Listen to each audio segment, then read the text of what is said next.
চুরি যেন রাজ্যের বুকে এক নিত্যদিনের অভিশাপ হয়ে দাঁড়িয়েছে। কোথাও বাড়ি, কোথাও দোকান, আবার কোথাও শিক্ষাঙ্গন। চোরেরা যেন থেমে থাকছে না। রাজ্যের নানা প্রান্ত থেকে প্রতিনিয়ত উঠে আসছে চুরির ঘটনা, আর তাতেই প্রশ্ন উঠছে, এই চোরেরা কি আর আগের মতো ছিচকে, নাকি এরা এখন গুছিয়ে সংগঠিত চক্রের রূপ নিচ্ছে? সরকার বলছে রাজ্য সাধারণ মানুষের গড় আয় বেড়েছে, উন্নয়ন ছুঁয়েছে জনজীবনের নানা প্রান্তে। তবু কেন এমন ঘটনার পুনরাবৃত্তি? বিশেষজ্ঞরা বলছেন, যদি মাদকের প্রভাব থেকে এসব চুরি হয়ে থাকে, তবে সংশ্লিষ্ট এলাকায় মাদক কারবারে আসক্তির মাত্রা কি ভয়ঙ্করভাবে বেড়েছে? আর তা যদি হয়, তাহলে প্রশ্নটা সরাসরি পুলিশের দিকে, কোথায় তাদের নজর? সরকার যদিও 2018 সাল থেকে মাদক বিরোধী অভিযানে নেমেছে, কিন্তু 7 বছর পেরিয়ে গেলেও এখনো সেই অভিযান পুরোপুরি সফল হয়নি। কবে হবে আর কতদিন এই মিশন চলবে, সাধারণ মানুষ জানতে চায়। কবে শান্ত হবে এই কাণ্ডকীর্তি? কবে ত্রিপুরা সত্যিকারের অর্থে মডেল রাজ্য স্বীকৃতি পাবে? এই প্রেক্ষাপটে ফের চুরির ঘটনা ঘটল বুধবার রাতে। ঘটনাস্থল কমলপুর থানার অন্তর্গত দোরাইছড়া শিববাড়ি উচ্চ বিদ্যালয়ে। রাতের অন্ধকার স্কুলের ভেতর হানা দিয়ে চোরের দল চুরি করে নিয়ে যায় দুটি বৈদ্যুতিক পাখা এবং মিড ডে মিলের একটি বড় গামলা। পরের দিন সকালে বৃহস্পতিবার যখন শিক্ষক শিক্ষিকারা স্কুলে ক্লাস করাতে আসেন, তখনই নজর পড়ে চুরির চিহ্ন।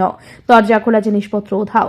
সঙ্গে সঙ্গে জানানো হয় কমলপুর থানায়। পুলিশ ঘটনাস্থলে এসে তদন্ত শুরু করে।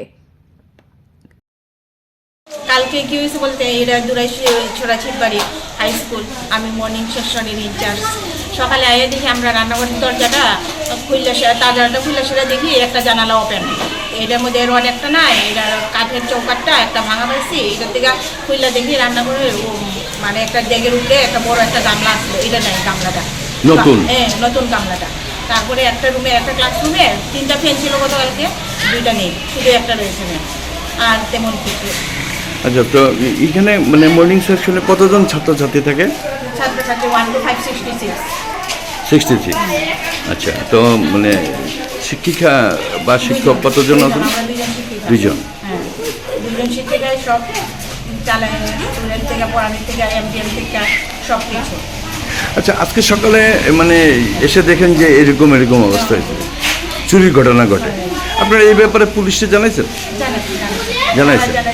এসএমসি কমিটি জানাইছে, এসএমসি কমিটির তরফ থেকে এসডিএম স্যারকে এটা রিপোর্ট করেছে। পরবর্তী স্টেপটা কি হবে এটা এসএমসি থেকে জানাই, কমিটির সদস্যদের জানানো হয়েছে। তারপরে এসডিএম স্যারকে জানানো হয়েছে, আর থানাতেও রিপোর্ট দেওয়া হয়েছে।